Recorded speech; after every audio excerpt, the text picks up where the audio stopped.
एक छोटा सा बोर्ड रेडी की छत से लटक रहा था। इस पर मोटे मार्कर से लिखा हुआ था, घर में कोई नहीं है, मेरी बूढ़ी माँ फालत ज़दा है, मुझे थोड़ी थोड़ी देर बाद उन्हें खाना और आजत करानी पड़ती है।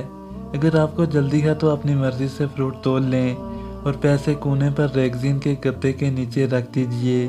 साथ ही रेट लिखे हुए थे।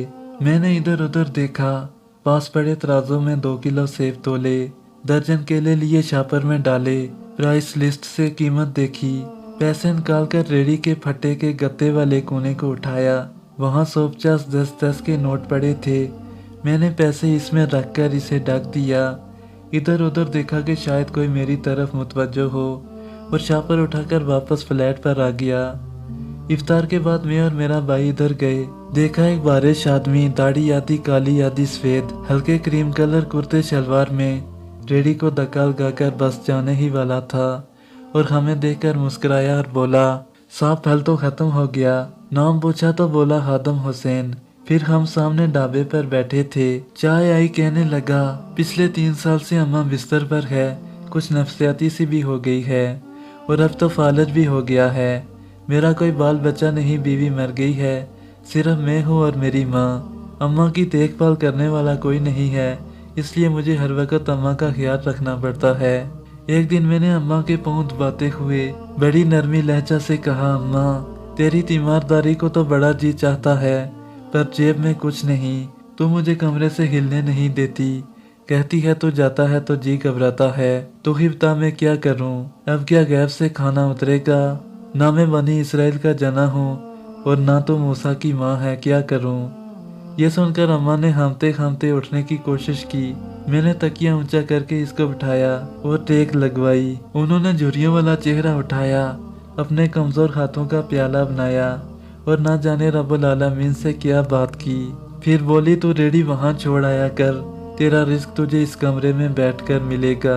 मैंने कहा, अम्मा क्या बात करती है, वहाँ छोड़ आऊंगा तो कोई चोर चक्का सब कुछ ले जाएगा। आजकल कौन लिहाज करता है, बिना मालिक के कौन खरीदार आएगा। कहने लगी, तू फजर को रेडी फलों से भरकर छोड़कर आजा, बस ज्यादा बक बक नहीं कर, शाम को खाली ले आया कर।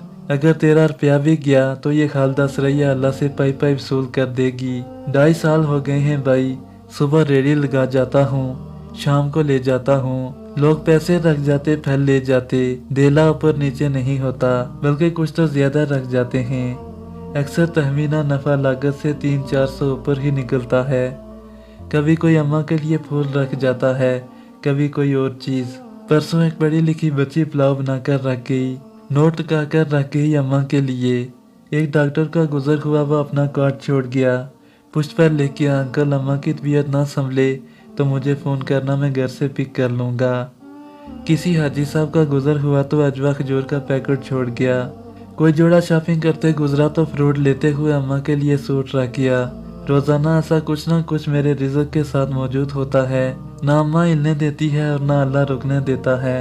अम्मा तो कहती है कि तेरा फल बेचने के लिए अल्लाह खुद नीचे उतर आता है और बेच बाज जाता है। वो सोना रब एक तो राज़िक है और ऊपर से रिटेलर भी है।